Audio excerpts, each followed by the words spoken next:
বিসমিল্লাহির রহমানির রহিম। Graphic design class 4 number. আজকে আমরা শিখব ওয়েজ টু ট্রান্সফর্ম অবজেক্ট, অর্থাৎ কিভাবে ট্রান্সফর্ম করে একটা শেপ কিভাবে মুভ করে সেই বিষয়টা আমরা ক্লিয়ার করব আজকে। আমরা যখন গ্রাফিক ডিজাইন যখন করি তখন স্ট্রোকের একটা প্রবলেম থাকে, যখন আমরা স্কেল করি ছোট বড় করি তখন স্ট্রোক একটা সমস্যা, এটা আজকে আমরা সলভ করবো। আর একটা আর্ট টুল রয়েছে, একটা বিষয় হচ্ছে অ্যালাইন অ্যান্ড ডিস্ট্রিবিউট অবজেক্টস, অর্থাৎ কোনো গ্রাফিক ডিজাইন যদি আমরা করি তখন গ্রাফিক ডিজাইনে যে অ্যালাইন অর্থাৎ লাইন ঠিক মতো আছে কিনা, সোজা আছে কিনা, ডিস্ট্রিবিউট এক একটা শেপ এক একটা ডিস্ট্রিবিউট অর্থাৎ স্পেস ঠিক মতো আছে কিনা সেই বিষয়টা খুবই গুরুত্বপূর্ণ। যাই হোক, এই চারটি বিষয় আমি আজকে কভার করব ইনশাআল্লাহ। তো প্রথমে আমরা আমাদের সফটওয়্যারটা ওপেন করে নেই। তো ফাইল,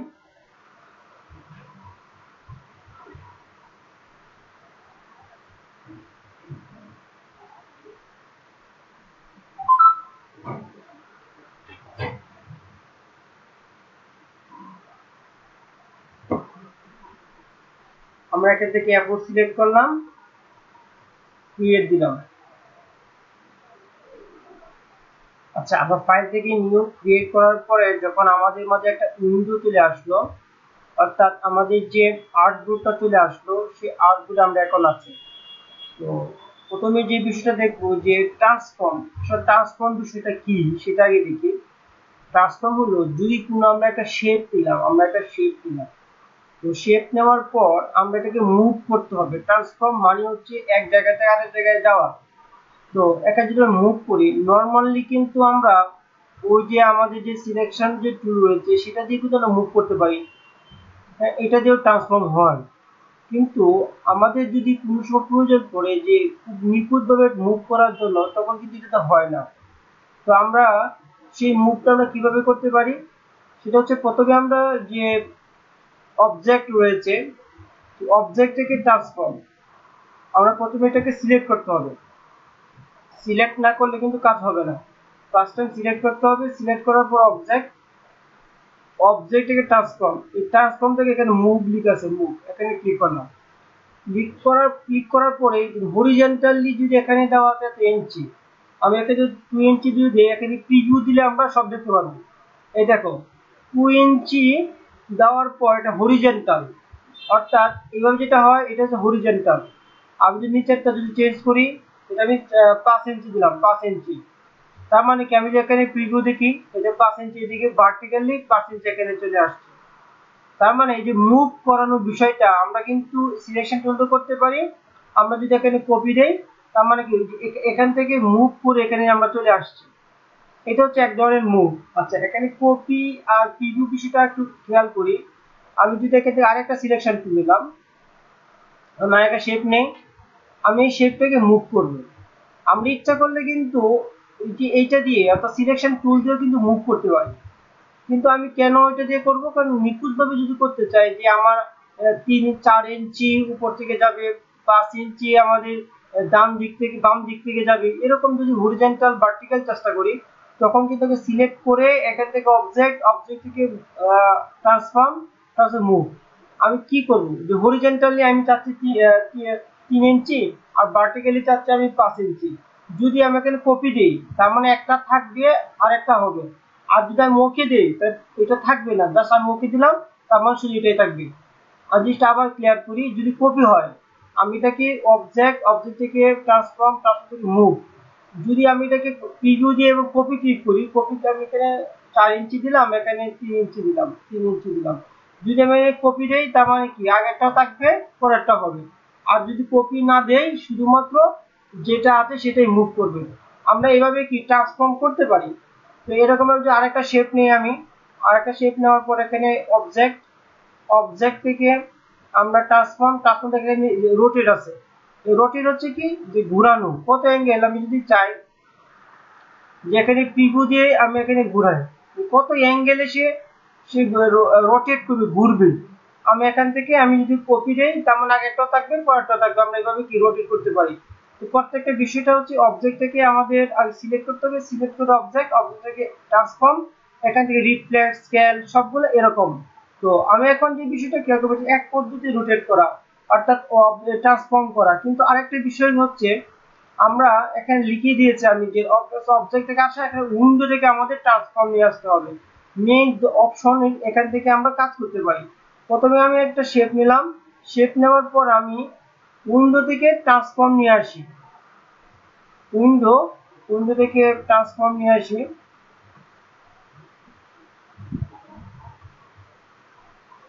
এই যে উইন্ডো থেকে আমি ট্রান্সফর্ম, এখান থেকে শিফট F8 দিলেও কাজ হবে। আমি শিফট F8 দিয়ে আসি, শিফট F8, তারপর এখান থেকে আমাদের ট্রান্সফর্ম চলে আসবে, শুধু F8। উইন্ডো থেকে ট্রান্সফর্ম, উইন্ডো থেকে ট্রান্সফর্ম। ওকে, এই ট্রান্সফর্ম যখন আসে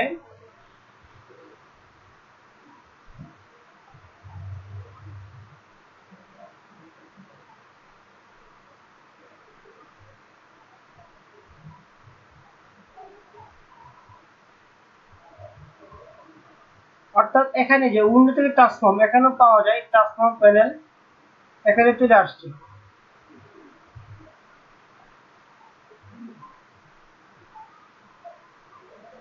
উইন্ডো ট্রান্সফর্ম, ওই যে নিচে চলে আসছে, আমরা দেখতে পাচ্ছিলাম না। ওকে ফাইন, আমি জিনিসটা আবার ক্লিয়ার করি। আমরা আমাদের ট্রান্সফর্ম কিন্তু এখান থেকেও করা যায়, কিন্তু অতিরিক্ত কিছু কন্ট্রোল যদি আমরা পেতে চাই উইন্ডো থেকে আমাদের এখান থেকে ট্রান্সফর্ম, এই ট্রান্সফর্ম ক্লিক করলে ট্রান্সফর্ম চলে আসবে। ওকে ফাইন, এখন আমরা একটু খেয়াল করি, আমরা যদি কোনো একটা শেপ নেই, সাপোজ আমরা ভিজিটিং কার্ড যখন তৈরি করি তখন আমরা শেপ নেই 3.5/2 ইঞ্চি, ওকে দিলাম। এখন ওকে দেওয়ার পরে এটা আমাদের ভিজিটিং কার্ড ডিজাইনের শেপ। এখন আমি চাচ্ছি এই শেপটাকেও সেম সাইজ দিব, তখন কি করা যায়, আমি জাস্ট শেপটাকে সিলেক্ট করলাম, ওই যে ট্রান্সফর্মের পাশে যে উইডথ এন্ড হাইট দেওয়া আছে, আমি এখানে ক্লিক করে যদি 3.5 দিই, 3.5 আর এখানে দিলাম 2 দিলাম, এন্টার দিলাম, সেভ হয়ে গেল। তার মানে এটা আমাদের খুবই গুরুত্বপূর্ণ, কারণ আমাদের নিখুঁতভাবে করতে হলে আমাদের ট্রান্সফর্মটা প্রয়োজন, এটা হলো একটা বিষয়। তো আমরা এই ট্রান্সফর্মের দ্বিতীয় আরেকটা কাজ করতে পারি, আমরা একটা শেপ নিলাম, আমরা একটা রাউন্ড একটা শেপ নেই, রাউন্ডের শেপ নিলাম।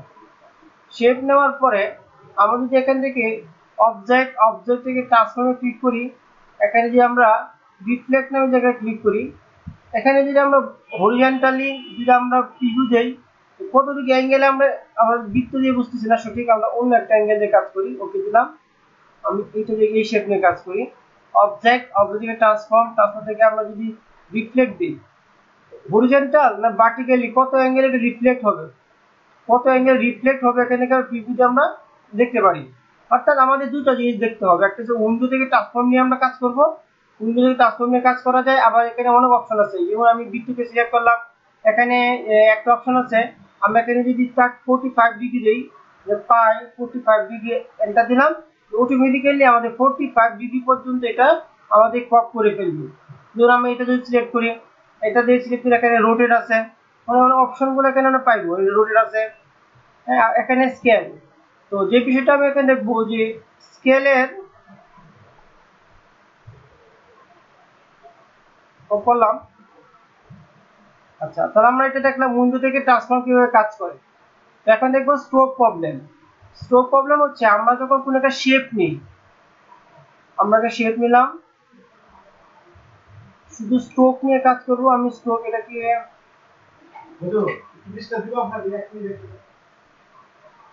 স্ট্রোক নিলাম, স্ট্রোক নেওয়ার পরে আমরা প্রথমে এখান থেকে স্ট্রোক বাড়িয়ে দিলাম।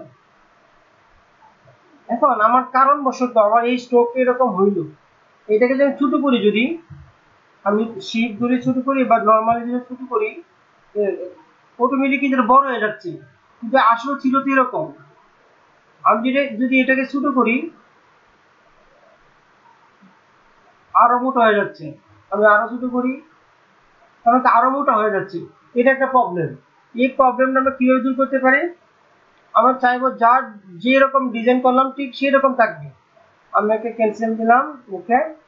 আমি এখানে ট্রান্সফর্ম এখানে আছে স্কেল কর্নার আকার স্কেল স্ট্রোক ইফেক্ট, এটা কিন্তু ট্রান্সফর্মের ভিতরে আছে। আমি যদি এখানে টিক মার্ক দিয়ে দেই, টিক মার্ক দিয়ে দিলাম।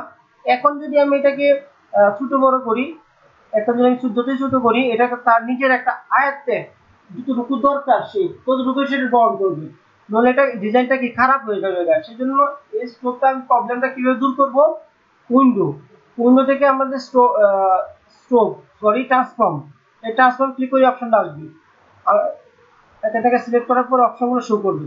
এখানে আমি টিক মার্ক দিয়ে দেবো, টিক মার্ক দেওয়ার পরে এই স্ট্রোক প্রবলেমটা দূর হয়ে যাবে। আশা করছি সেই বিষয়টা ক্লিয়ার।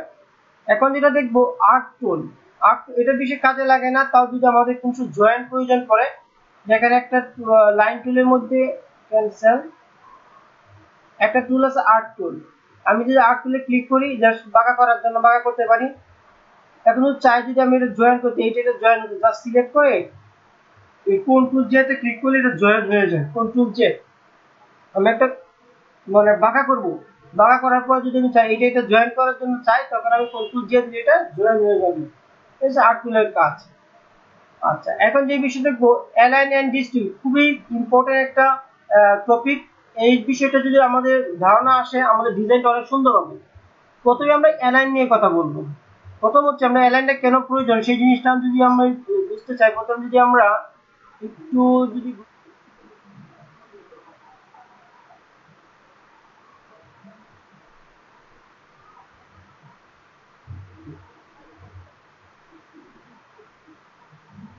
ওকে অ্যালাইনটা কত গুরুত্বপূর্ণ সেটা বোঝার জন্য আমি একটা লিফলেট নিয়ে আসলাম। আমি লিফলেটের বড় করি। আচ্ছা, অ্যালাইন বিষয়টা কি, সেটা হচ্ছে এই যে একটা লিফলেট ডিজাইন করলো, এই যে একটা শেপ, এই যে একটা শেপ, একটা শেপ। আমি যদি কিবোর্ডে কন্ট্রোল আর ক্রিয়েট করি, কিবোর্ডে কন্ট্রোল আর দিয়ে যদি আমি একটা রুল টানি, এখান থেকে মাউসের লেফট বাটন ক্লিক করে রুল টানি, যদি দেখেন এখানে ওই যে একদম দাগ বরাবর এই শেপ, এই শেপ, এই শেপ একদম সোজাসুজি, এটা হচ্ছে অ্যালাইন। আবার যদি এদিকে লক্ষ্য করি, আমি একটা দাগ দিয়ে বুঝা, যদি এই পাশে লক্ষ্য করি, এইটার সাথে এই এই কন্টেন্ট, এই কন্টেন্টের সাথে এই কন্টেন্টে কিন্তু একটা মিল আছে, যে উপরে নিচে, তারপর আবার এই কন্টেন্ট থেকে এই কন্টেন্ট একটা মিল আছে। আবার একটা বিষয়, আমি আরেকটা রুট আনি এখান থেকে, ওই যেটা আমি এভাবে টান দিয়ে দিই, উপরের যে লেখা কন্টেন্ট, এই পাশে যে লেখা, আবার এই পাশে যে লেখা, এটা কিন্তু এটার সাথে আবার কেন কি একদম মিল, মানে অ্যালাইন একদম সোজা আছে। তার মানে কি, যে কোনো ডিজাইন যদি আমরা করি, অ্যালাইনটা ঠিক মতো রাখতে হবে। অ্যালাইন যদি আমরা ঠিক মতো না রাখি, আমাদের ডিজাইনটাই সুন্দর হবে না। আমি এটা অ্যালাইনটা কিভাবে করব, ওকে ফাইন, আমি এটা সব ডিলিট করে দিই। ওকে, তো অ্যালাইন করার জন্য আমরা একটা শেপ, প্রথমে একটা টাইপ টুল নিয়ে আমরা প্রথমে দেখাই শেপ। অ্যালাইন শুধু লেখালেখির জন্য আমরা অ্যালাইন করতে পারি, আবার খুব শেপ নিয়ে করতে পারি। আমি প্রথমে লিখলাম যে হাসান আইটি, আমি এখানে হাসান আইটি লিখলাম, তারপর আমি ওয়ালটা ধরে এটা কপি করলাম, আমি এই জায়গায় লিখলাম হাসান আইটি, এই জায়গায় লিখলাম হাসান আইটি। এখন আমি কিভাবে এটাকে আমি সোজা করব, এটাকে কিভাবে আমি সোজা করতে পারি, অ্যালাইন করতে পারি। এখানে কয়েকগুলো টিপস আছে। প্রথম হলো এই যে রুলটা আসছে, এটা কিভাবে আনবো, আমি কন্ট্রোল আর দিলে আবার চলে যাবে, আবার কন্ট্রোল আর দিব আবার চলে আসবে। এক নম্বর পদ্ধতি হলো আমি প্রথমে এইভাবে এটা একটা রুল নিয়ে আসতে পারি, এখানে এভাবে রাখতে পারি, যে আমার যা লেখা হবে সবগুলা এটার অনুযায়ী আমি রাখবো। ওকে ফাইন, আমরা এভাবে কিন্তু করতে পারি, অ্যালাইন করতে পারি, কিন্তু সবচেয়ে সহজ বুদ্ধি হলো এভাবে করা যায়, কিন্তু দরকার এত যায় যাবে না। আমাদের সহজে করা যায় কিভাবে, প্রথমে সিলেক্ট করবো, সিলেক্ট করে এখানে আছে যে অ্যালাইন, উপরে আছে অ্যালাইন, এখানে ক্লিক করার পরে যে আমরা কিভাবে বুঝবো যে একটা অবজেক্ট, ওই যে বড় বড় যে দাগগুলা, এটাকে মনে করবো আমরা এক একটা অবজেক্ট, আর পাশে যে একটা লাইন দেওয়া আছে, চিকন লাইন দেওয়া আছে, এটাকে আমি অ্যালাইন মনে করবো। তার মানে এটা চিকন যে লাইনটা, চিকন লাইনটা কিন্তু বাম দিকে আছে, আমি যেখানে ক্লিক করি যে বাম দিক থেকে সে অ্যালাইন হয়ে গেছে। আবার আমি যদি এই পাশে ক্লিক করি, এখানে রাখলাম, আবার এখানে রাখলাম, এখন আমি সিলেক্ট করলাম, সিলেক্ট করার পর আমি অ্যালাইনে ক্লিক করলাম, অ্যালাইনে ক্লিক করার পরে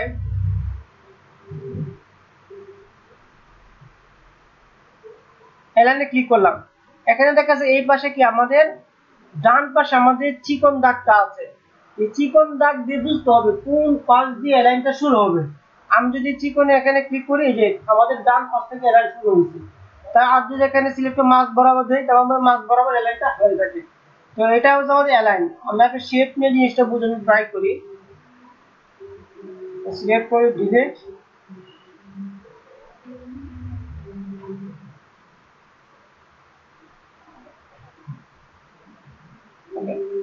আমি একটা শেপ নিলাম, এটাকে শেপ নিলাম। আমি আর একটা শেপ নিই, অল্টার ধরে আমি কপি করলাম, এটাকে শেপ নিলাম, এটা একটা শেপ নিলাম, আমি একটা কালার দিলাম। এখন আমি এটা কিভাবে আমি সোজা করবো, অ্যালাইন করবো, একদম সিম্পল। অ্যালাইন, অ্যালাইন থেকে ওকে আমি যদি চাই যে মাছ বরাবর সিলেক্ট করবো, যে এটা মাছ বরাবর যাই থাকুক, মাছ বরাবর আইসা একটা অ্যালাইন হবে। অ্যালাইন, অ্যালাইন থেকে মাছ বরাবর দেই, মাছ বরাবর হয়ে গেছে, হয়েছে, বেশ ভালো কথা। কিন্তু এখন তো স্পেস মাঝখান দিয়ে ডিস্ট্রিবিউট, এটা কিন্তু আবার ভিন্ন হয়ে গেল। এটা কিভাবে করবো, অ্যালাইন, অ্যালাইনে ক্লিক করে ডিস্ট্রিবিউট নামে লেখা আছে, ডিস্ট্রিবিউট অবজেক্ট, যে এখানে চিহ্ন বোঝা যায়, এখানে ক্লিক করলে যার দুটো জায়গায় প্রয়োজন অটোমেটিক্যালি আমাদের অ্যালাইন হয়ে গেল। তারপরে এইভাবে যে অ্যালাইন যদি না করি, আমাদের কাছে যদি এখানে অ্যালাইন থাকলো কথা কথা, আমি একটা টাইপিং করি, আমি একটা লিখলাম এক জায়গায়, লিখলাম মনে করি যে লিখলাম,